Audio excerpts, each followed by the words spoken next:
Welcome to our mills. This is Jack. We're going to go through a clinic today on how to color and apply paper shingles. And we've got a sheet of it right here. This is one of our sheets that's pre-cut and it's pre-glued. So all you have to do is peel and stick these shingles. They come white. White is a good way to start. So what I'm going to do is I'm going to take my white shingles and I'm going to color them. And basically I'm going to use a country gray, which is apple barrel, a goose feather, which is a brown, and then a little darker gray, which is pewter. So we have the three colors right here. So these are the three colors I'm going to use, and I'm going to use them with a little bit of water. And what I'm basically going to do is I'm going to take my brush. I'm going to show you how to do this real quick, and then I'll move on to a sheet that I've already done. I'm going to take this gray. I'll shake it up. Sorry about that. And all you have to do is use, the nice thing about these, just use the top. Take a big wide brush. You can see the wide brush. You're going to dip it in here, and I'm going to dip it back into water a little bit, and I'm going to scrub it like this on. No pattern here, right? There's no pattern. I'm just going to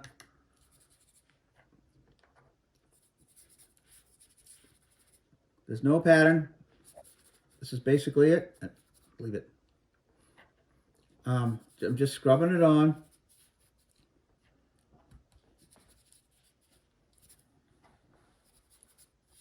If it's streaking, don't worry about it. We've got other colors to do. I'm going to do the brown now. There we go. And now I'm going to add some brown color to it. Not a lot of dark brown, some light brown. You can use it straight too, but this is not. There's no artistic part quality here. We're just randomly getting color onto the sheet. And then we're going to go to a real dark brown, dark gray. Now, you see all these lines that are going on there. Don't worry about those lines, because those lines, when we pull them apart, I'm going to be in the same place. I have another one done here so you can see it. If you get a little too much, water won't bother the adhesive. Alcohol does, but water doesn't.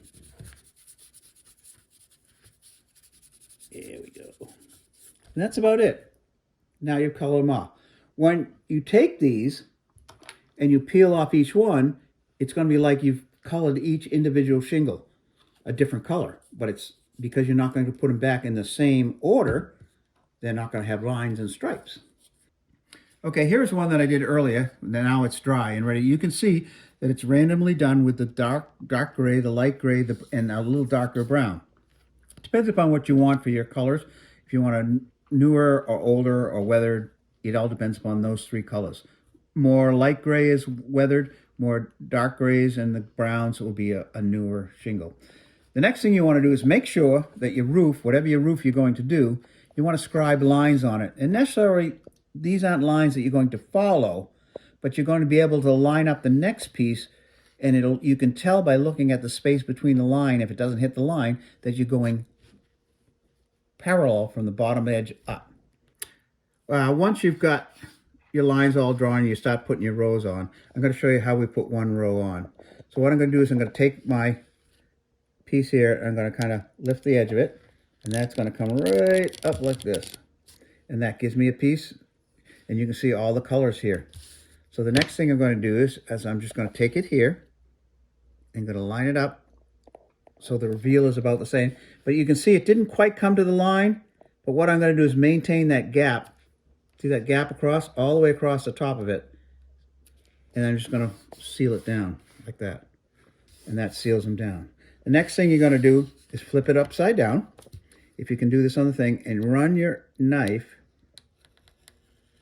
right up the edge like this. What's going to happen is you're going to get a nice smooth cut like that. And you can do it as you go up and then do some more. You go all the way right to the top. Okay? And those are throwaways, or you can use them patches in places. So once you go all the way to the top, the next thing to do is take some white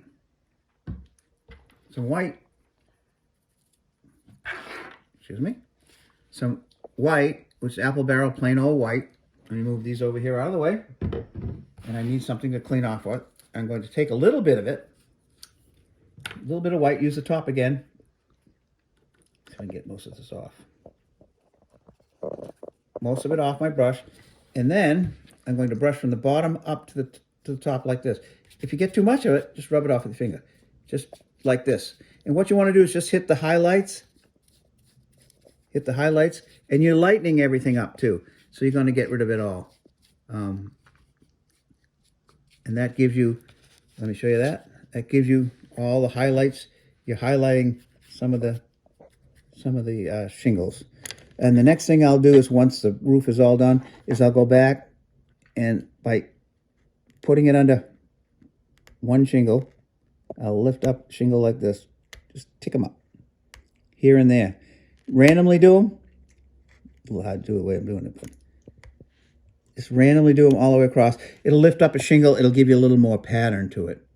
All right. And then the last thing you're going to do is, when the two roofs come together, how do I finish the top?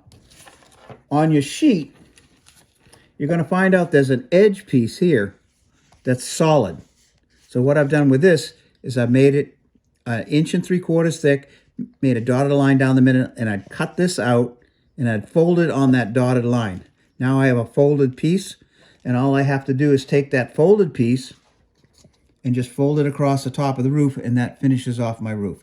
And that looks like a piece of copper when you add some light white dry brushing and some ink and alcohol over the top.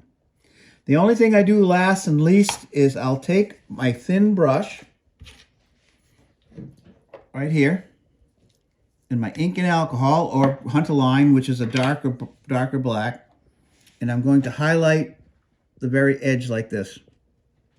And if you do not too dark, you can run it right across here. And what that does is it highlights all the edges, but it also creeps up into all the cuts of the shingle, and it accents each shingle.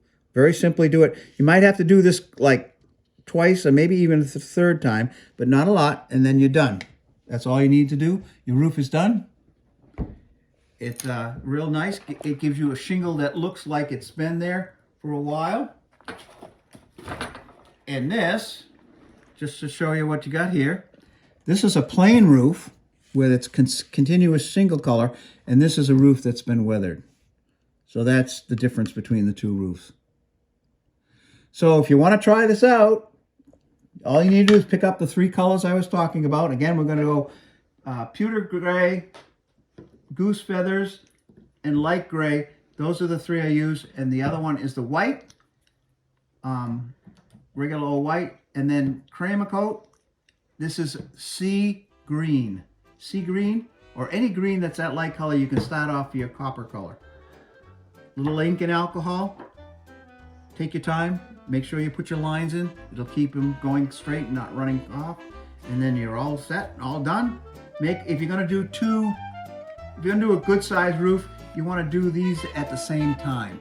Don't try to do one and then go back and do another, because you may do them a little differently. If you do them at the same time, you'll always have enough that way. So give it a try. I think you'll have fun with it. It makes a really interesting roof. Thanks for watching.